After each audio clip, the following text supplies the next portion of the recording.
이 말씀 함께 일어나셔서 봉독하겠습니다. 누가복음 10장 25절에서 29절까지 읽도록 하겠습니다. 한 절씩 교독하겠습니다.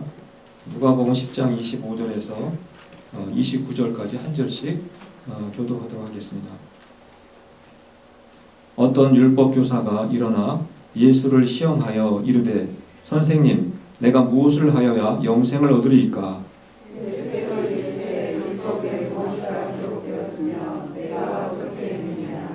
대답하여 이르되 내 마음을 다하며 목숨을 다하며 힘을 다하며 뜻을 다하여 주 너의 하나님을 사랑하고 또한 내 이웃을 네 자신같이 사랑하라 하였나이다.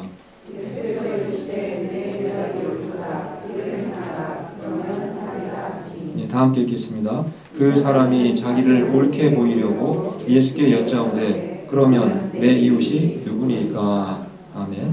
앉아주시겠습니다. 제가 현재 한국에 살아있는 법이 몇 개나 되는지 한번 조사를 해보았습니다. 2016년 1월 29일 기준이니까 2주 전 정도밖에 되지 않습니다. 잠깐 표를 잠깐 보시겠습니다. 2주 전에 현재 유효기간이 지난 그런 법령을 빼고 현재 살아있는 법들, 유효한 그런 법령을 집계한 통계표입니다.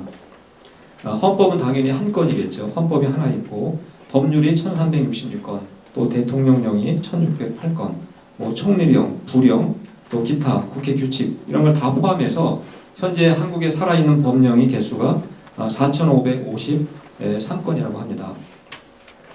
여기에 포함되지 않았지만 그 지방 그 자치단체 관련법까지 포함시키면은 훨씬 많은 법이 지금 현재 있다는 것을 우리가 알 수가 있습니다. 아마 우리가 살고 있는 미국 땅에는 더 많은 법들이 아마 있을 거라고 생각이 됩니다. 그러니 우리가 지켜야 할 법이 얼마나 많습니까? 근데 우리가 이 모든 법들의 내용을 모른다 할지라도 내가 모르고 법을 어겨도 죄가 되는 것입니다.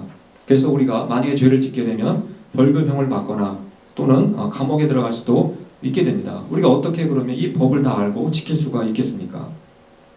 법과대 로스쿨에 들어가서 법을 다시 공부해야 되겠습니까? 아니면 날마다 과외 공부를 하면서 법률을 하나씩 읽어가면서 법을 배워야 되겠습니까? 물론 우리 주변에는 그 법을 공부한 변호사들이 굉장히 많습니다. 우리가 필요하다면 얼마든지 변호사를 찾아가서 법에 대해서 공부할 수가 있습니다. 물어볼 수가 있습니다. 그러나 변호사를 한번 만나려면 만나는 것도 돈이고 또 비용도 많이 들고 시간도 들기 때문에 우리가 변호사를 일일이 찾아다니면서 법을 공부할 수가 없는 것입니다. 그러면 우리가 이렇게 수많은 법이 있는데 이 법을 다 알지도 못하고 우리가 어떻게 이 세상을 편안하게 아무 일 없이 살아갈 수가 있겠습니까?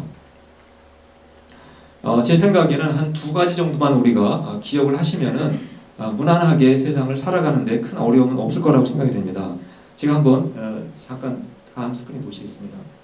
우리가 양심을 따라만 살아간다면 우리가 법을 다 몰라도 별 문제 없을 것 같습니다. 그리고 또 상식에서 벗어나는 행동을 우리가 하지 않는다면 그 많은 법을 다 몰라도 살아가는데 별 문제가 없을 거라고 생각이 됩니다. 왜냐하면 적어도 법을 만들려면은 인간의 양심의 범위 내에서 인간의 상식 범위 내에서 법을 만들어야지 양심을 벗어나는 법을 만든다면 또 상식을 벗어나는 법을 만든다면 그거는 법으로 인정할 수가 없는 것입니다. 그래서 그런 법을 만들면 사람들이 데모해서 법을 고치라고 얘기하지 않습니까? 그래서 우리가 이렇게 양심과 그리고 상식을 따라 살게 되면은 웬만한 법을 잘 몰라도 우리가 무난하게 세상을 살아갈 수 있는 것입니다. 그리고 정말 우리에게 전문적인 지식이 필요하다. 예를 들어 뭐 이민법이라든가 또 세법 같은 이러한 전문적인 지식이 필요할 경우에는 세무사를 찾아간다든가 또 변호사를 찾아간다면 우리가 얼마든지 문제를 해결하면서 충분히 살아갈 수 있다고 생각을 합니다.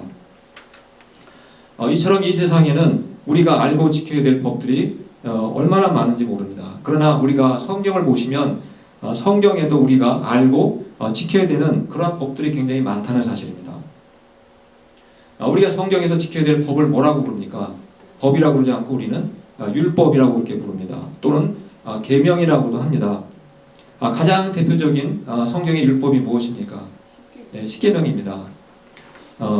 근데 십계명을 우리가 10가지 지켜야 될 계명인데 우리가 구약 성경을 자세히 읽다 보면은 십계명만 있는 것이 아닙니다. 몇 개의 조항이 있는지 잠깐 제가 또 표를 보여드리겠습니다. 구약 성경을 쭉 읽어보시면 한 613개의 계명 그 조항이 있다고 하는 것입니다. 그러니까 제가 일일이 세본 것이 아니고 유대인들의 그 랍비들이 옛날에 구약을 읽어가면서 하라 하지 말라 하는 것들을 전부 다 이렇게 카운트해 보니까 총 613개가 나온다는 것입니다. 우리가 십계명도 첫 번째, 두 번째, 10번째까지 그 계명을 전부 다 외우려면 얼마나 어렵습니까? 잘 아마 뒤로 갈수록 헷갈릴 것입니다. 그런데 어떻게 우리가 613개나 되는 이 많은 계명들을 다 기억을 하고 우리가 다 지킬 수가 있겠습니까? 아까 제가 이 세상에도 법이 몇 개가 있다고 했습니까? 한국에만 해도 4,500개가 수천 가지가 넘는데 그러나 최소한 우리가 어떻게 하면 그 법을 지킬 수 있다고 했습니까? 양심을 지키고 상식에 벗어나지 않는 행동을 한다면 법을 잘 몰라도 웬만큼 우리가 살아갈 수 있다고 말씀드렸습니다. 마찬가지입니다. 성경에도 63개나 되는 굉장히 많은 계명이 있지만 우리가 특별히 이 두 가지 말씀만 잘 기억하고 살아간다면 우리가 하나님의 율법의 말씀들을 잘 지키며 살아갈 수가 있다는 것입니다. 바로 그 내용이 그 율법 교사하고 예수님하고의 그 대화 내용 가운데 나오게 됩니다. 우리가 오늘 읽었던 말씀입니다. 누가복음 10장 27절 말씀을 같이 한번 읽어보도록 하겠습니다. 시작. 대답하여 이르되 내 마음을 다하며 목숨을 다하며 힘을 다하며 뜻을 다하여 주 너의 하나님을 사랑하고 또한 내 이웃을 내 자신같이 사랑하라 하였나이다. 성경에 수많은 율법의 그 계명들이 있지만 이 말씀처럼 첫 번째 주 너의 하나님을 사랑하고 두 번째 이웃을 내 몸과 같이 사랑하라 하는 이 두 말씀만 우리가 잘 기억하고 산다면 우리가 613개의 계명을 일일이 다 알지 못한다 할지라도 율법의 정신을 따라 우리가 하나님 뜻대로 살아갈 수가 있다는 사실입니다. 말하자면 아까 세상 법은 양심과 그 상식이 필요하다면 바로 하나님의 법은 하나님 사랑, 이웃 사랑이라는 이 두 가지를 통해서 우리가 그 법을 실천할 수가 있다는 것입니다. 근데 우리가 하나님을 사랑한다는 것이 무엇인지는 우리가 대략 누구나 아마 쉽게 이해를 할 수 있다고 생각을 합니다. 예를 들어서 지금 우리가 이렇게 다 모여가지고 하나님을 예배하는 이런 행동도 하나님을 사랑한다는 표현이 될 수가 있습니다. 그래서 우리가 매 주일마다 하나님을 사랑하기 때문에 우리가 하나님을 예배하고 또 찬송도 하고 또 감사도 하고 또 귀한 물질을 하나님께 바치는 것입니다. 또 우리가 하나님을 사랑하기 때문에 하나님 말씀을 부지런히 읽고 또 우리가 큐티하면서 말씀을 묵상하고 또 말씀을 배우고 또 우리가 하나님께 열심히 기도하는 삶을 살아가는 것입니다. 그러한 삶을 통해서 내가 하나님을 사랑합니다라는 일종의 고백을 하는 것입니다. 또 무엇이 있겠습니까? 우리가 하나님을 섬기는 일에 있어서 가장 우선권을 두고 살아가는 것입니다. 바로 그렇게 함으로써 나는 하나님을 정말 사랑합니다라는 것을 우리가 표현하는 것입니다. 그렇다면 두 번째, 이웃을 사랑하라. 그것은 과연 어떻게 하는 것이 이웃을 진정으로 사랑하는 것이겠습니까? 예수님과 대화를 나누던 율법 교사가 이웃 사랑에 관련해서 예수님에게 질문을 합니다. 그 질문의 내용이 누가복음 10장 29절의 내용입니다. 우리 한번 같이 읽어보겠습니다. 시작. 그런데 그 율법 교사는 자기를 옳게 보이고 싶어서 예수께 말하였다. 그러면 내 이웃이 누구입니까? 이 말씀은 오늘 설교 제목에서 제가 제목으로 채택한 그런 말씀이기도 합니다. 율법 교사는 자기 나름대로 율법 선생이었기 때문에 율법 전문가이었기 때문에 자기는 평소에 하나님도 잘 사랑하고 이웃도 잘 사랑하면서 나름대로 살고 있다고 그렇게 자신을 갖고 있었던 것 같습니다. 그런데 율법 교사에게 한 가지 궁금한 것이 있었습니다. 도대체 내가 이웃을 사랑하라고 했는데 그 이웃이 누구냐는 것입니다. 어디까지가 이웃이고 어디까지 그 범위와 대상이 누구냐는 것입니다. 그것이 바로 율법 교사가 가지고 있었던 이웃에 대한 궁금증이었습니다. 여러분들에게 이웃은 누구라고 생각하십니까? 동네 사람입니까? 아니면은 우리 그 비즈니스 하실 때 도락가게에 오시는 커스터머가 여러분의 이웃들이십니까? 아마 나름대로 이웃이 누구일 것이다라고 하는 생각을 갖고 있을지도 모르겠습니다. 바로 이때 예수님께서 이제 대답을 해주십니다. 근데 예수님이 직접 대답을 해주시는 게 아니라 바로 선한 사마리아 사람의 비유를 통해서 그 율법 교사의 질문을 대답을 해주십니다. 아마 선한 사마리아 사람의 비유는 아마 교회를 오래 다닌 분들은 누구나 다 너무나 많이 들었을 것 같습니다. 교회를 다니지 않는 분들도 잘 알고 있는 비유의 내용입니다. 그 비유에 나오는 등장인물이 몇 명입니까? 네, 3명입니까? 4명입니까? 제가 한번 사진 쭉 보시면은 5명이 나옵니다. 물론 실제로 강도 떼기 때문에 이렇게 더 많을 수가 있지만 우리가 강도로 이렇게 대표를 한다면 5명의 등장인물이 나온다는 것을 우리가 알 수가 있게 됩니다. 첫 번째가 누구입니까? 강도입니다. 근데 두 번째가 바로 제가 순서를 좀 바꿔서 어떤 사람입니다. 제가 이제 노랗게 표시해놨는데 예수님께서 일부러 어떤 사람이 이렇게 표현하고 있습니다. 좀 명확하게 유대인 한 사람 또 사마리아 한 사람 이렇게 하시는 게 아니라 그냥 막연하게 어떤 사람 이렇게 표현하고 있습니다. 아마 요즘식으로 하면 저 사람은 흑인일 수도 있고 백인일 수도 있고 동양인일 수도 있고 또 멕시칸일 수도 있을 것입니다. 그래서 저 당시에 저 사람은 유대인이거나 아니면 사마리아 사람일 것입니다. 예수님께서는 밝히지 않으셨습니다. 그냥 어떤 사람 이렇게 말씀하고 있습니다. 세 번째가 제사장이고 네 번째 레위인, 마지막으로 사마리아 사람, 이렇게 5명의 사람들이 예수님의 그 비유의 말씀에 소개가 되어 있습니다. 등장인물로 나오고 있습니다. 자, 어떤 사람이 예루살렘에서 여리고로 내려가고 있었습니다. 그런데 그만 저렇게 강도를 만나서 옷을 벗기고 몽둥이로 맞아서 거의 죽게 되었습니다. 마침 제사장이 그 길로 내려가다가 거의 죽게 된 저 어떤 사람을 보게 됩니다. 하지만 그 제사장은 죽게 된 그 사람 가까이 다가가지 않습니다. 멀찍이 피해서 그냥 지나갔습니다. 얼마 있다가 또 누가 나타났습니까? 바로 레위인이 나타나서 또 그 길을 지나가게 됩니다. 그 사람 역시 거의 죽게 된 저 어떤 사람을 이제 보았지만 가까이 다가가진 않습니다. 역시 그 사람도 멀찍이 피해서 그렇게 지나갔습니다. 그리고 또 얼마 후에 그 길을 사마리아 사람이 이제 지나가게 된 것입니다. 사마리아 사람은 제사장이나 레위인과 달리 거의 죽게 된 저 어떤 사람을 보고 가까이 다가갔습니다. 그리고 응급조치를 해줍니다. 그 사마리아 사람이 거의 죽게 된 저 어떤 사람에게 기름하고 그 다음에 포도주를 부어줍니다. 왜 그것을 부어주었는지 아시겠습니까? 기름을 붓는다는 것은 통증을 완화시키는 진통제 역할을 한다고 합니다. 혹시 여러분들도 그렇다고 아프다고 해서 월마트에 가서 아무 기름이나 사다가 바르지는 마시기 바랍니다. 아마 올리브 기름인지 아마 특별한 기름이었던 것 같습니다. 그리고 포도주를 부어주었는데 포도주의 역할은 세균 감염을 막아준다고 합니다. 역시 함부로 사용하지 마시기 바랍니다. 그리고 이 사마리아 사람은 제 어떤 사람을 짐승에 태워서 주막으로 데려갑니다. 주막이 오늘날로 하자면 모텔이나 호텔과 같은 숙박 시설이라고 생각하시면 됩니다. 그리고 주막 주인에게 그 2데나리온을 줍니다. 2데나리온이 얼마나 되는 돈인가 했더니 숙박비로 2달치에 해당된다고 합니다. 그러니까 이튿날 되었지만 그 어떤 사람의 몸이 회복이 안 되었기 때문에 사마리아 사람은 2달치 숙박비를 주고 돌아올 때까지 잘 돌봐달라고 그렇게 부탁을 하고 그가 떠나게 되었다는 사실입니다. 바로 이런 내용이 비유에 예수님이 말씀하신 사마리아 사람의 비유의 내용입니다. 이 비유의 말씀을 하신 후에 예수님께서 이제 내 이웃이 누구입니까? 라고 질문했던 율법 교사에게 거꾸로 다시 역으로 질문하십니다. 뭐라고 질문하셨습니까? 누가 강도 만난 자의 이웃이 되겠느냐? 이때 율법 교사가 대답하기를 당연히 자비를 베푼 사람입니다. 이렇게 대답을 합니다. 누구라는 뜻이겠습니까? 자비를 베푼 사람이니까 사마리아 사람을 말하는 것입니다. 사실 이러한 내용을 다 듣고 예수님이 질문을 듣는다면은 최소한 초등학생들도 다 맞힐 수 있는 그런 질문인 것입니다. 너무나 당연한 대답인 것입니다.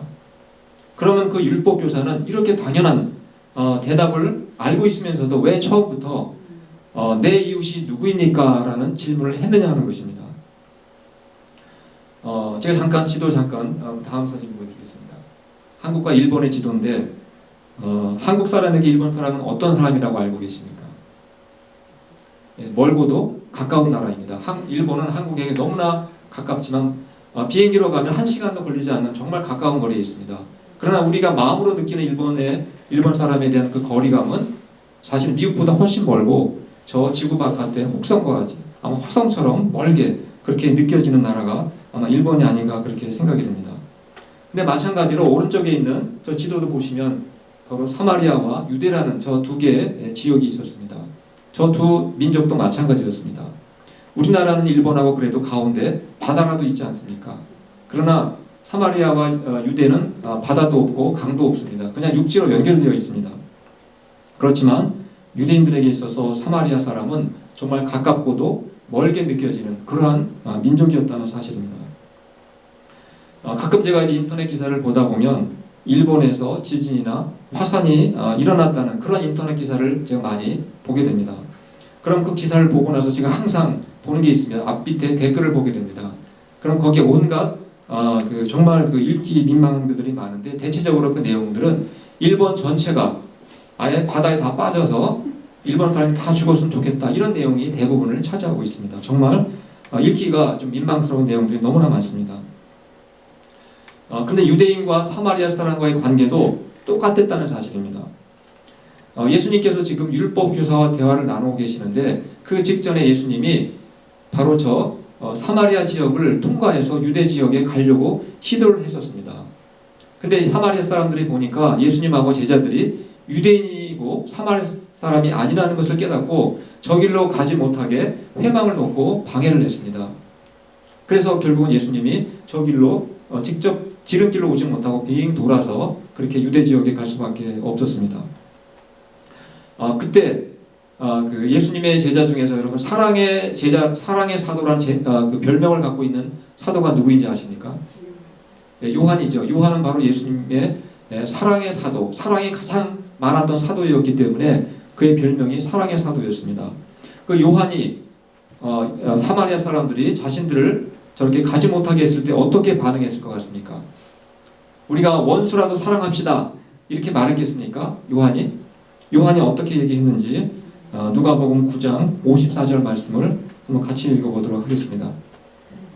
시작. 제자 야고보와 요한이 이를 보고 이르되 주여 우리가 불을 명하여 하늘로부터 내려 저들을 멸하라 하기를 원하시나이까. 정말 무서운 말입니다. 나중에 물론 요한이 사랑의 사도라는 별명을 얻게 되었지만 이때까지는 혈기가 너무 많았던 사람이었습니다.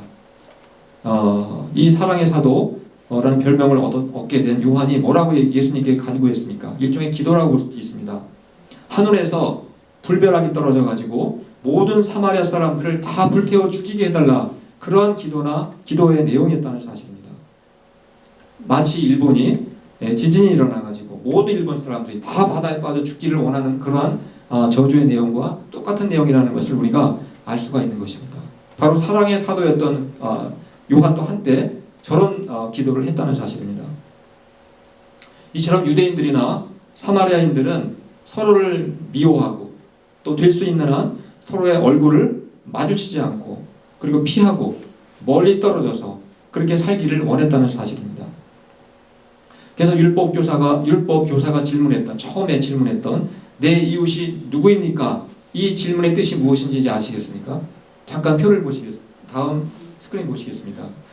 처음에 율법 교사가 내 이웃이 누구입니까? 라는 질문은 그게 몰라서 얘기한 게 아닙니다. 내가 꼭 모든 사람들을 다 이웃으로 생각해야 합니까? 이런 뜻을 갖고 있습니다. 또 사마리아 사람들과 같은 사람들, 그런 사람들은 내 이웃 명단에서 아예 빼버리면 안 되겠습니까? 꼭 그런 사람들까지 내가 사랑을 해야 되겠습니까? 라고 하는 질문이었던 것입니다. 그래서 예수님은 바로 사마리아 사람의 그 비유를 통해서 말씀하시고자 하는 것은 내가 이웃의 범위, 내가 사랑해야 될 이웃의 대상을 내 마음대로 정하지 말라는 것입니다. 내 마음대로 결정해서 여기까지만 이웃이다, 그 이상은 이웃이 아니다, 이러한 생각을 하지 말라는 것입니다. 예를 한번 들어볼까요? 나와 같은 고향 사람이면 내 이웃이고 나와 고향이 다르면 이웃이 아닌 것처럼 그렇게 대하지 말라는 것입니다. 또 나와 인종이 같으면 이웃이고 나와 인종이 다르다고 해서 이웃이 아닌 것처럼 그렇게 함부로 대하지 말라는 것입니다. 우리가 미국에 살다 보면 얼마나 그런 일들이 자주 일어납니까? 또 나와 성격이 비슷하면, 나와 호두가 같으면 내 이웃이고, 나와 성격이 잘 안 맞으면 내가 멀리 해도 된다, 이렇게 생각해서도 안 된다는 사실입니다. 또 어떤 게 있겠습니까? 나와 학력이 비슷해. 나처럼 박사나 석사 학위를 갖고 있고, 또 나와 좋은 직업을 갖고 있고, 또 재산도 어느 정도 갖고 있고, 나이도 나와 비슷하면 내 이웃이고, 그렇지 않으면 내 이웃이 아닌 것처럼 그렇게 해서도 안 된다는 사실입니다. 그래서 예수님의 그 답변의 말씀은, 우리가 내 이웃이 누구인지 일부러 구태여 찾으러 다니지 말라는 것입니다. 당장에 내 눈앞에 강도 만나서 도움이 필요한 사람이 있다면, 그 사람의 인종이 무엇이 되었든지 간에, 그 사람의 배경이 나와 같든 다르든, 나와 성격이 같든 다르든 도움이 필요하다면 제사장이나 레위인처럼 피하지 말고 가깝게 사마리아 사람처럼 다가가서 도움을 베풀고 그들의 이웃이 되라고, 그렇게 예수님께서 지금 말씀하고 계시는 것입니다. 말하는 예수님의 그 말씀의 핵심은, 내가 내 마음에 맞는 사람만 내 이웃으로 고르고 선택을 하지 말라는 것입니다. 내가 이웃의 자격 조건을 내가 마음대로 정하지 말라는 것입니다. 물론 우리가 이 비유를 통해서 그렇다고 해서 우리가 진짜 강도를 만나가지고 피를 철철철 흘리고 있는 그런 사람만 우리의 이웃이, 우리가 그런 사람에게만 찾아가서 이웃이 되라는 말씀은 결코 아닙니다. 우리는 이 말씀을 좀 더 넓게 오늘날에 맞게끔 적용할 수가 있습니다. 오늘날 강도는 누구이고 오늘날 강도 만나는 사람들은 누구이겠습니까? 반드시 몽둥이로 매를 맞고 피를 흘리는 사람만이 아니라는 것입니다. 잠깐 한번 제가 두 가지 중요한 이슈를 가지고 잠깐 말씀 더 드리겠습니다. 과연 강도는 누구인 것 같고 강도 만나는 사람은 오늘날 누구라고 생각하십니까? 사실 요즘에는 강도에게 총이나, 물론 가끔 사건은 일어나지만 총에 맞고 몽둥이로 맞아서 피 흘리는 사람은 그렇게 우리가 흔하게 발견하기는 힘듭니다. 제가 이 강도가 무엇인지 사전을 한번 찾아보았습니다.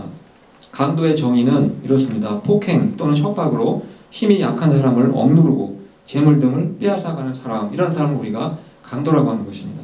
그래서 강도를 만나면 우리가 재물만 빼앗기는 것이 아니라 우리의 몸과 마음에 큰 상처를 받게 됩니다. 고통을 당하게 됩니다.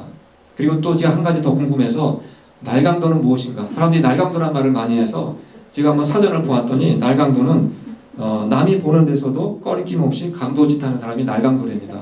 적어도 강도는 양심이 있어서 몰래 강도짓 하는데 날강도는 안 그런가 봅니다. 그럼 우리가 한번 곰곰이 생각해 보면은, 우리 주변에는 사실 칼이나 총이나 몽둥이를 갖고 있는 강도 말고 다른 종류의 강도들이 우리 주변에 사실상은 많다는 것입니다. 제가 한번 예를 들어 보면은 회사에서, 큰 회사 사장님이 때로는 강도가 될 수가 있습니다. 그렇다고 사장님이 몽둥이로 직원을 때린다는 말씀은 아닙니다. 사장님이 때로는 그 직원들을 괴롭히고 월급을 주지 않거나 또는 특별한 이유 없이 쫓아낸다면 그 사장님이 강도 아니고 무엇이겠습니까? 그리고 또 그 직원은 경제적으로만 피해를 본 것이 아니라 정신적인 상처를 입고 고통을 아마 당하게 될 것입니다. 그러한 직원을 우리가 강도 만난 사람이라고 이렇게 부를 수가 있는 것입니다. 또 다른 경우도 있습니다. 한국에서 따돌림이라는 단어를 많이 쓰는데 일본에서는 뭐라고 그럽니까? 똑같은 말을 이지메라고 그러지 않습니까? 이지메. 그 이지메 또는 따돌림이라는 그 말의 뜻은 특별히 학교에서 많이 벌어지는데, 학교에서 어떤 학생들을 소외시키고 따돌리고 반복적으로 계속 무시하고 언어적, 신체적으로 폭력을 가하는 행위, 이런 것을 따돌림 또는 이지메, 그렇게 표현을 합니다. 이런 사람들 결국은 손에 칼을 들지 않았다 할지라도 강도와 다를 게 무엇이 있겠습니까? 우리 주변에 이렇게 누군가로부터 따돌림을 당하고 만약에 외로움 속에서 살고 있는 사람이 있다면 바로 그 사람이 강도 맞는 사람이고, 우리는 그런 사람에게 가까이 다가갈 수가 있어야 한다는 사실입니다. 근데 우리가 이 시점에서 우리가 강도 맞는 사람, 강도를 만난 사람의 이웃이 되는 것도 중요하지만 그 전에 한 가지 더 중요한 게 있습니다.